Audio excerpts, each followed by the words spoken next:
조갑제TV 시청자 여러분 안녕하십니까. 2019년 9월 3일 밤 8시입니다. 조국 사태를 요사이 조국 게이트라고 부르는 경향이 강합니다. 조국 게이트라고 하면 워터게이트 생각이 나는데요. 1972년에서 74년 사이 워터게이트 호텔에서 있었던 닉슨 캠프의 도청 시도 사건, 민주당 선거운동본부 도청 시도를 하다가 발각이 되어서 경찰이 수사를 하면서 밝혀진, 그리고 그것을 덮기 위한 닉슨 대통령의 은폐 공작이 폭로되면서 결국 물러나게 되는 일련의 과정, 이걸 게이트 하는데 이게 조국 게이트입니다. 조국 게이트란 말의 함축된 의미는 조국의 몰락은 문재인 정부의 몰락으로 진행될 것이다, 이런 함축성이 있습니다. 이 홍준표 대표가 요사이 짤막짤막한 글을 통쾌하게 쓰고 있습니다. 홍준표시다운 글인데 거기에 진실이 들어 있습니다. 오늘 쓴 글입니다. 페이스북에 썼네요. 조국을 보면서 참 딱한 처지에 놓였다고 생각했다. 마치 시퍼런 작두 위에서 춤추는 무당처럼 내려올 수도 없고 앞으로 나갈 수도 없는 진퇴양난의 처지가 되어버렸다. 믿을 곳은 문 대통령밖에 없는데 권력의 변심은 그 누구도 알 수 없다는 것을 조국은 알고 있을까? 내려오면 검찰에 의해 죽고 계속 내달리면 국민 손에 죽을 수도 있다는 것을 조국은 알까? 원래 자기 것이 아닌 것을 탐하면 그렇게 된다. 말 하나하나가 아주 비수 같습니다. 특히 이 말, 권력의 변심은 그 누구도 알 수 없다는 것을 조국은 알고 있을까? 권력의 핵심부에 있었던 홍준표 전 자유한국당 대표 그리고 대통령 후보를 하신 분의 이야기입니다. 홍준표 대표는 오늘 창원대학교에서 열린 홍준표와 청년 네이션 리빌딩 강연회에서 또 이렇게 이야기를 했네요. 조국 사태를 보면 어떻게 저런 사람이 법무장관을 하려고 하느냐, 참 어이가 없다. 지금 나와 있는 것만 제대로 수사해도 징역 20년감이다. 조국이 비도덕적 비윤리적 범죄를 그렇게 자주 저지른 혐의를 받고 있어도 소위 진보 진영이라는 사람들은 일치단결하여 조국을 옹호하고 있다. 이건 좌우파를 떠나서 보수 진보를 떠나서 생각해야 할 문제다. 이렇게 이야기를 하면서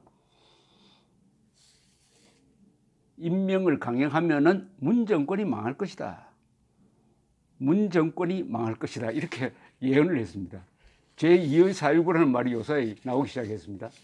제2의 4.19가 일어날 것이다. 이런 이야기입니다. 오늘 자유한국당 대응 기자간담회가 있었는데 거기서 마지막에 김진태 의원이 이렇게 이야기했습니다. 가장 중요한 이야기를 가장 마지막에 하게 되었다. 어떻게 사회주의 혁명을 하겠다고 했던 사람이 전향했다는 증거도 없이 법무장관이 되려고 하느냐, 이게 가장 중요한 문제다 라고 정확하게 심각성을 짚었습니다. 사실 최근 논의의 과정에서 가장 중요한 것이 빠져 있습니다. 그것은 사회주의 폭력혁명을 꿈꾸다가 행동하다가 감옥에 갔다가 나온 사람이 그 이념을 그대로 가지고 그걸 확대 발전시키면서 권력의 비호 아래서 법무장관이 되겠다고 하면은 그 법무장관으로서 하려고 하는 일이 뭐겠습니까? 그건 체제 전복이죠.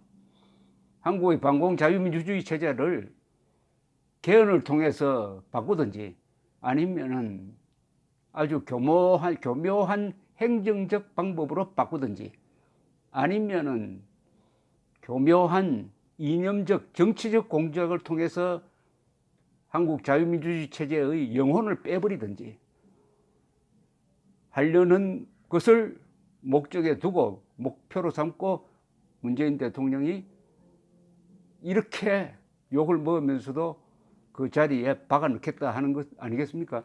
만약 이 조국 씨가 법무장관에 임명되면 세계에서 조롱거리가 됩니다. 세계적 조롱거리가 될 겁니다.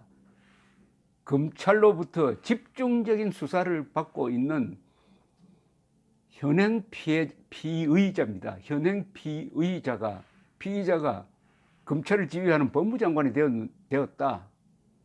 그리고 플러스 대한민국의 자유민주주의 체제를 전복시키겠다는 사람이 법무장관이 되었다. 이런 대한민국 믿을 수 있느냐? 이런 대한민국에 투자할 수 있느냐? 이런 대한민국과 안보동맹을 맺을 수 있느냐? 이런 대한민국과 정보를 교류할 수 있느냐? 이렇게 생각하지 않겠습니까? 너무나 당연하죠. 이것은 대한민국이 법치국가가 아니라는 것을 세계 만방에 공개하는 것이고 자유민주주의 국가의 자격이 없다는 것을 공개하는 것이 되고 미국이나 일본은 동맹국으로서는 아주 위험한 존재다. 이제는 문재인 정권과 대한민국 국민을 분리해서 대응해야 되겠다. 이렇게 생각하게 될 겁니다. 자, 이런 점에서 문제를 제기하는 사람이 또 있습니다. 이은주 무소속 의원은 페이스북을 통해서 그런 관점에서 글을 썼습니다. 조국 게이트는 이제 민주당 게이트, 헌정 질서를 파괴하는 국정농단 사건이 되어가고 있고 국회를 무시하고 기자 간담회로 청문회를 대체하겠다는 등 임명을 강행할 것인데 딸은 시험을 치지 않고 의학전문대학원에 들어가더니 아버지 조국은 인사청문회도 없이 장관이 되나 보다. 이런 반헌법적 절차를 강행하는데 집권 세력 전체가 동원되는 것을 보니 이 정권은 조국에게 정권의 운명을 건 모양이다. 역대 장관 후보자 중 조국만큼 광범위한 영역에 걸친 그것도 하나하나가 어마어마한 규모의 비리 의혹이 쏟아진 적이 없었다. 국민들은 그간 정의와 공정을 외쳐온 문재인 정권의 실세가 보여주고 있는 민낯을 보며 현기증이 날 지경이다. 진영 논리에 빠져 진실과 국민적 상식을 무시하는 현 집권 세력과 그 지지 세력들의 맹목적이고 집단적인 방어에 두렵기까지 하다. 우리는 무조건 정의롭다. 어떤 사실이 밝혀지든 어떤 짓을 저지르든 우리는 무조건 선하다라는 집단 최면에 걸려서 우리를 공격하는 자들은 무조건 나쁜 자들이고 괴멸시켜야 할 대상이다라는 식의 광기 어린 반응들을 보고 있자니 모골이 송연하다. 국회를 무시하고 국회에서 기자간담회를 열어 청문회를 대신할 수 있다는 식의 발상도 지극히 파쇼적인 것이다. 어찌 보면 이 집권 운동권 세력들은 젊을 때부터 폐쇄적이고 제한적인 정보만을 접하면서 권력을 흔들거나 무너뜨리는 데 성공해 와서인지 스스로를 절대시하는 일종의 무오류의 함정에 빠져 있다. 매우 위험한 집단이다. 인민재판을 벌이고 타인의 자유의사를 무시하면서 여론몰이를 하는데 나는 포스트 86 세대로서 86 운동권들의 거짓과 위선 교만이 는들머리가 난다. 대한민국이 선진국으로 발돋움하기 위해서는 거짓과 위선으로 가득 찬 86 운동권 세대가 물러나야 한다라고 주장을 했습니다. 이 자유한국당의 나경원 원내대표는 오늘 기자간담회를 마무리하면서 아주 정리를 잘 했습니다. 조국 씨를 위험한 인물, 위선적인 인물, 그리고 위법한 존재로 딱 규정을 했습니다. 이데올로기적으로 위험하고 도덕적으로 위선이고 그리고 헌법적으로는 위헌이다 이거죠. 그러면서 만약 임명을 강행하면은 자유한국당도 결심을 해야 되겠지만은 국민들이 결심을 하게 될 것이다. 그 결심은 국민 저항권에 준하는 결심이 될 것이다. 저항권 발동에 준하는 결심이 될 것이다라는 것을 암시를 했습니다. 또 한 분